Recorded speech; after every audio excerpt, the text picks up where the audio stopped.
మీరు చేసిన హెల్ప్కి చాలా చాలా థ్యాంక్స్. ఒక్క నిమిషం సార్.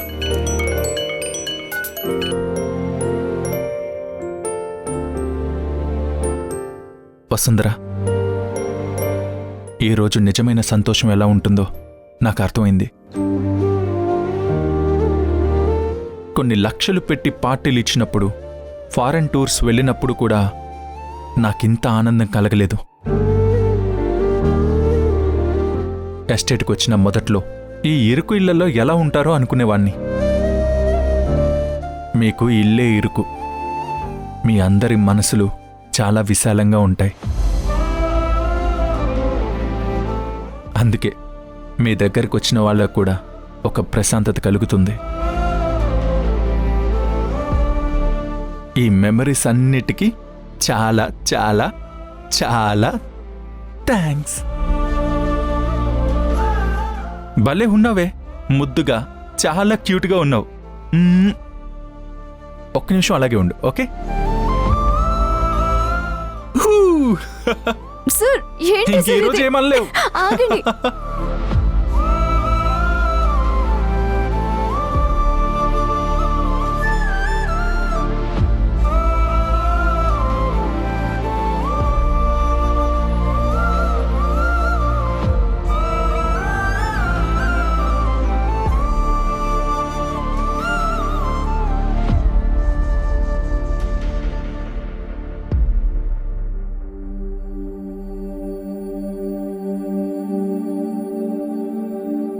అమ్మా, మీరిక్కడే ఉండండి, నేనిప్పుడే వస్తాను.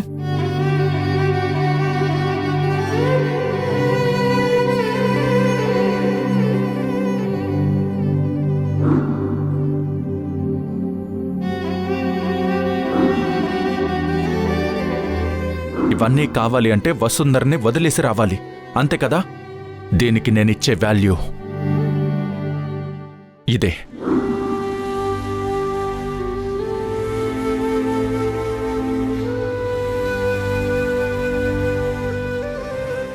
వసుంధర, నీకు నాకు ఏ సంబంధం ఉందో తెలీదు, కానీ నువ్వు అమ్మ అని పిలిచినప్పుడల్లా నాలో ఏదో మాతృత్వం పొంగుతుంది. పని చెయ్యని నా అవయవాలకి కూడా చలనం వస్తోంది. నీకు ధ్రువకి పెళ్లి జరిగి ఈ ఇంట్లో నువ్వు మహాలక్ష్మిలా తిరుగుతుంటే చూడాలనుంది.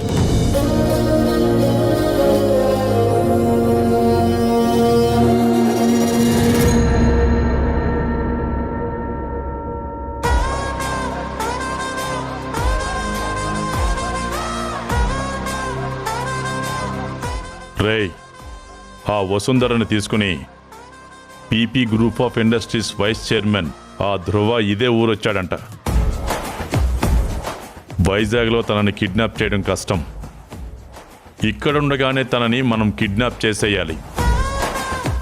అస్సలు మిస్ అవ్వకూడదు. పర్ఫెక్ట్గా ఎగ్జిక్యూట్ చేయాలి. చాలా పెద్ద అమౌంట్ కదా, పైగా ఇదే చివరిది. దీంతో అందరి జీవితాలు సెట్ అయిపోతాయి. Okay bye. ఎప్పుడు అలర్ట్గా ఉండండి. అలాగే బాయ్.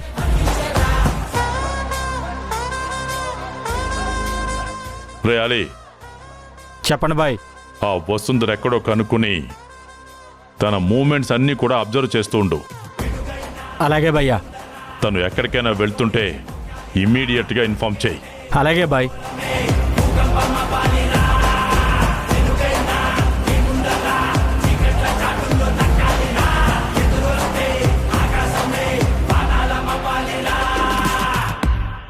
కార్ ఆ సైడ్ కాపరా.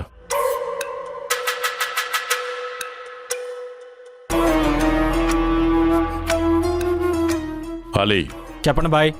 జాగ్రత్తగా వెళ్ళు. ఎప్పటికప్పుడు అబ్జర్వ్ చేస్తూ ఉండు. అలాగే భయ్యా.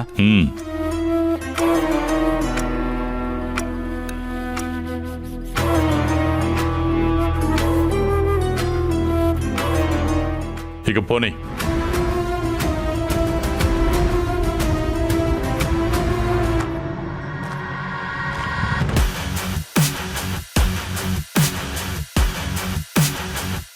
వాళ్ళిద్దరూ ఎస్టేట్కి వచ్చినప్పటి నుంచి చట్టా పట్టాలేసుకొని హనీమూన్ కపుల్లా తిరుగుతున్నారు మేడం.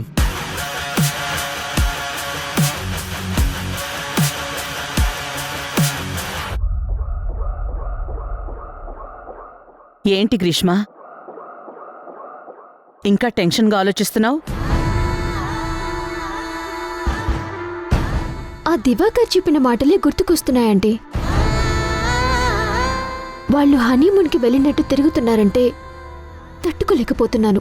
గ్రీష్మ, ధ్రువకున్న అన్ని అలవాట్లు తెలిసే ఇష్టపడ్డావు. అంతమందితో తిరిగినా సహించావు.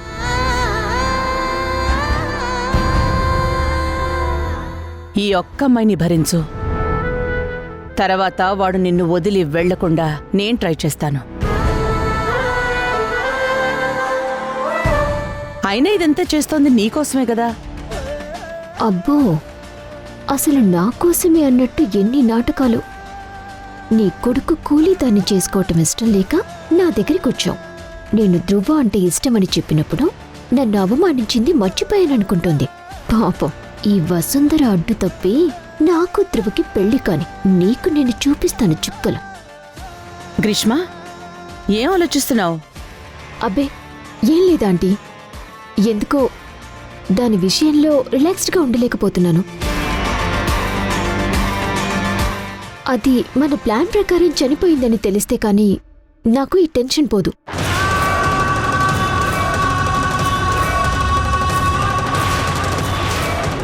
కానీ ఈసారైనా మనం లాస్ట్ టైంలా డైరెక్ట్గా ఇన్వాల్వ్ అవ్వద్దు.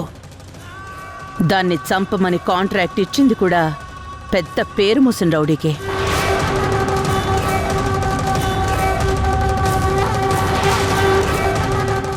ఇక్కడంతా మనం ప్లాన్ చేసినట్టే జరుగుతుంది. ధ్రువ దాన్ని ఎస్టేట్కి తీసుకెళ్లి మంచి పని చేశాడు. అదే ఇక్కడ గనక చేసుంటే మొదట మన మెడకే చుట్టుకునేది. ఎస్టేట్లో కాబట్టి ఈజీగా మేనేజ్ చేయొచ్చు.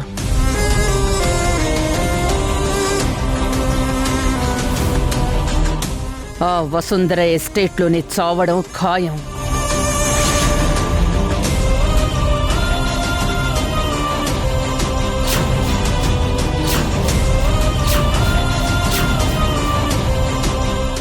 నువ్వేం కంగారు పడుకో. పద, రా.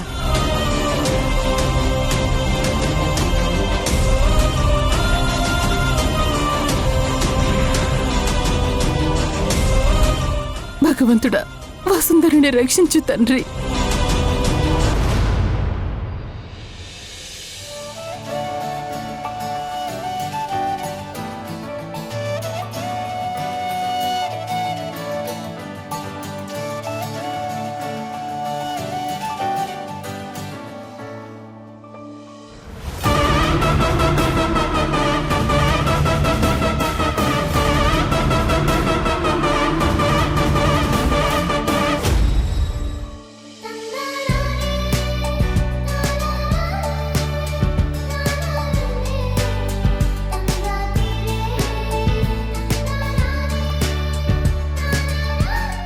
అరెరెరెరే, పొద్దున్నే ఇంత అందంగా తయారై ఎక్కడికి బయలుదేరింది బుట్టబొమ్మ?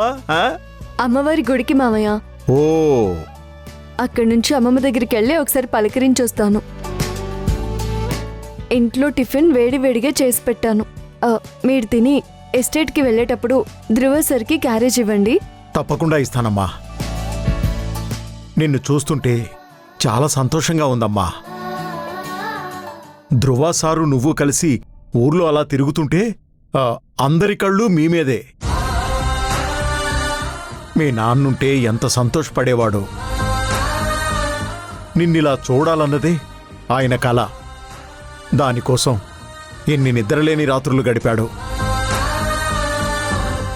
ఆయన ఆత్మ శాంతించుంటుంది.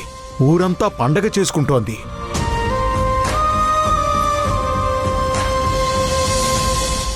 ఒక్క కార్తీక్ బావ తప్ప.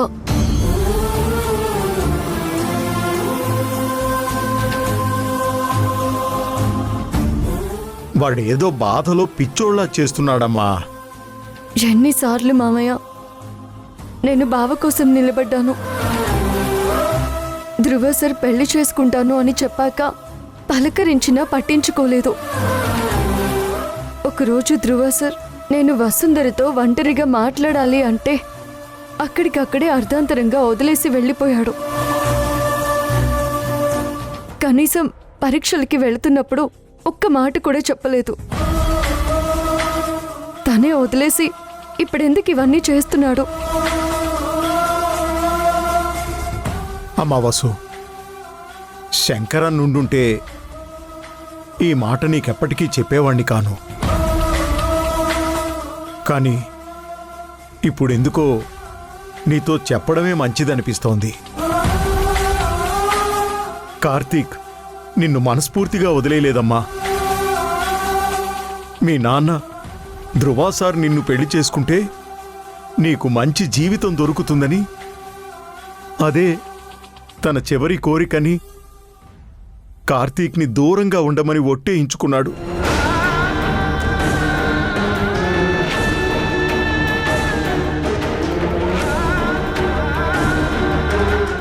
వసుంధర వెళ్ళే ఇంట్లో ఏ లోటు ఉండదు. దయచేసి దాని అదృష్టానికి ఎదురు వెళ్లకు.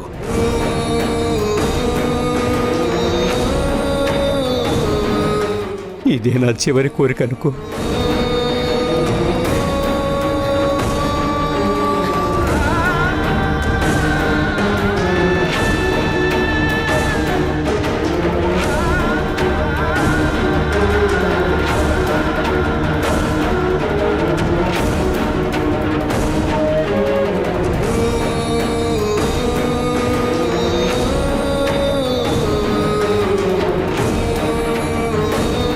కార్తీకు నిన్ను మధ్యలో వదిలేసి వెళ్ళిపోలేదమ్మా. వెళ్లాల్సొచ్చింది.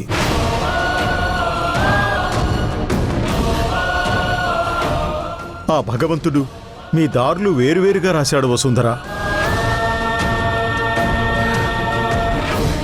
మీ నాన్న చనిపోయాక వాడు చాలా కుమిలిపోయాడు. నువ్వు తనకి సంబంధించిన ప్రతి విషయంలోనూ ఉన్నావని, నీకు అవసరమైనప్పుడు మాత్రం వాడు పక్కన లేకపోయానని చాలా బాధపడ్డాడు.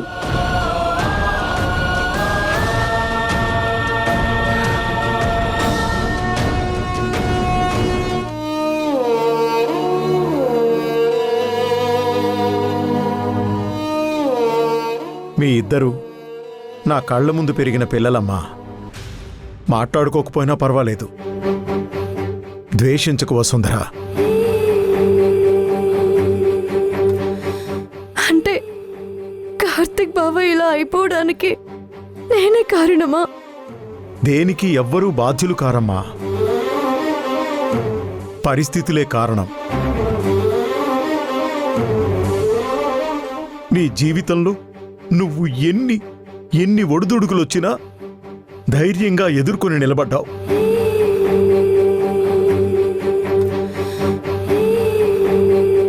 కానీ వాడు పరిస్థితులకి తలవంచలేక, వాటిని ఎదుర్కొనే ధైర్యం లేక ఇదిగో ఇలా తయారయ్యాడు.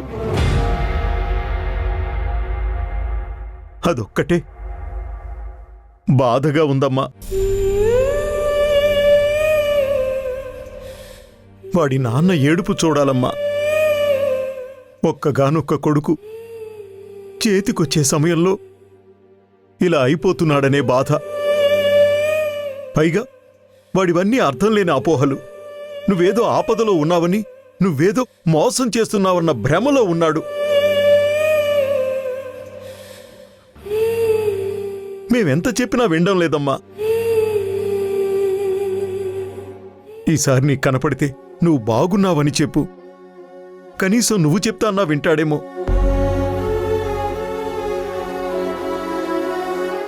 అలాగే మామయ్య. ఇదిగో అమ్మా, ఇవన్నీ మనసులో పెట్టుకుని దిగులు పడకు. భాస్కర్ మాయ మీద నమ్మకం ఉంది కదా? నాకొదిలే, నేను చూసుకుంటాను. నువ్వు ప్రశాంతంగా గుడికెళ్ళు. నేనెళ్ళి ధ్రువ సార్కి క్యారేజ్ ఇచ్చొస్తాను. వెళ్ళమ్మా. సరే మామయ్య. కష్టమైన దేవుడితో చెప్పుకుంటాము. నాకు దేవుడంటే నాన్న వల్లే ఇంత కష్టము. వానొస్తే కాచే గొడుగే వరదై ముంచేస్తే ఎలాగో, ఉయ్యాలలో ఊపిన చెయ్యే ఊపిలోకి నెడితే ఎలాగో.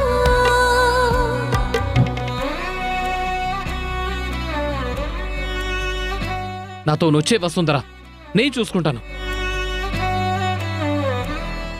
కార్తీక్, కార్తీక్, పిలుపు మారితేనే బంధం ఉంటుంది అనుకుంటే ఇప్పుడు పిలిచే పిలుపులు కూడా మార్పుంది.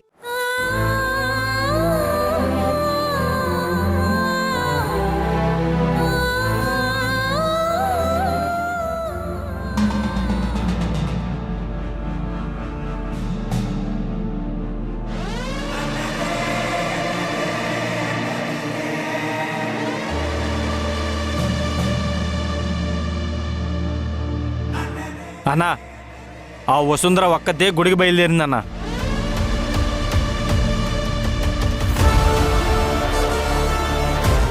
అమ్మవారి గుడికంట. సరే అన్నా.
నువ్వు తనని ఫాలో చేయి. అలాగే అన్నా. వెళ్ళు.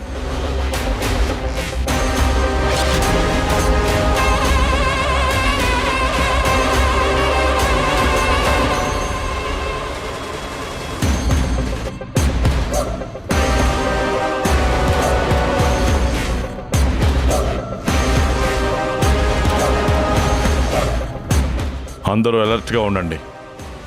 తను లోపలికి ఒంటరిగా వెళ్ళింది, బయటికి కూడా ఒంటరిగానే వస్తుంది. గుడి నుంచి బయటికి రాగానే తనని ఫాలో చేద్దాం. ఎక్కడ ఎవరూ లేకుండా ఒంటరిగా దొరికితే అక్కడ తనని కిడ్నాప్ చేద్దాం.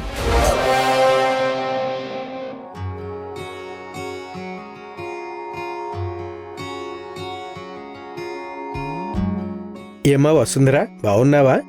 బాగున్నాను పూజారి గారు. చాలా రోజుల తర్వాత కనిపించావమ్మా.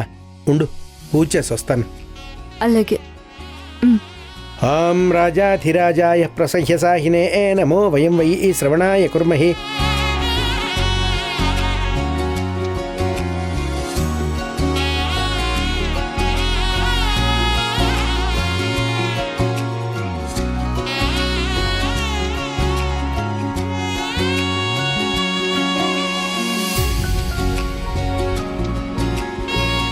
భగవంతుడా, ధ్రువ సార్కి అంతా మంచి జరగాలి. ఆ తల్లి కొడుకుల మధ్య నా వల్ల గొడవలు ఎక్కువ కాకూడదు. నువ్వే అనుగ్రహించు. అలాగే కార్తీక్ బావ మనసు మారి తన జీవితంలో మంచిగా స్థిరపడాలి. అందరూ చల్లగా ఉండాలి.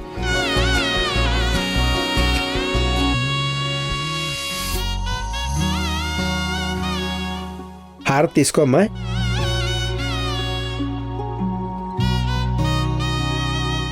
ప్రసాదం తీసుకోమ్మా. ఈ నెల 27న పెళ్ళని విన్నాను. శుభం తల్లి. వస్తాను పూజారి గారు. మంచిదమ్మా. అన్నా తన లోపలే ఉందన్నా.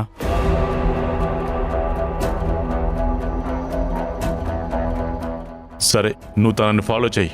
సరే అన్నా. వెళ్ళు.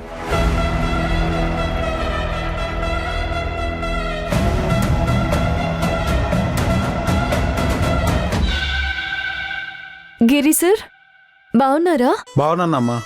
మీరేంటి ఇక్కడ? మీరొక్కరే వచ్చారా? అక్క పాప ఎక్కడా? వాళ్ళు రాలేదమ్మా. నేను పని మీద ఇక్కడికి వచ్చాను. పని అయిపోయింది. తిరిగి వెళ్తూ వెళ్తూ ఈ గుళ్ళో దర్శనం చేసుకొని వెళ్దామని వచ్చాను. మా బుడ్డది రోజుకోసారి తలుచుకుంటుంది మిమ్మల్ని. నేను కూడా మిమ్మల్ని ఎప్పుడూ గుర్తు చేసుకుంటూ ఉంటాను. ఇప్పుడు పాపకు ఆరోగ్యం బాగుందా? బాగుందమ్మా. టాబ్లెట్స్ కూడా వాడడం మానేశాం. చాలా మంచి వార్త చెప్పారు. నాకు టైం అవుతుంది.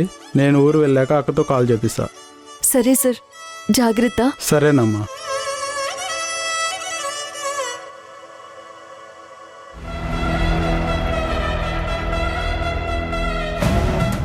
ఎక్కడికి వెళ్ళి ఉంటుంది? కనపడట్లేదేంటి?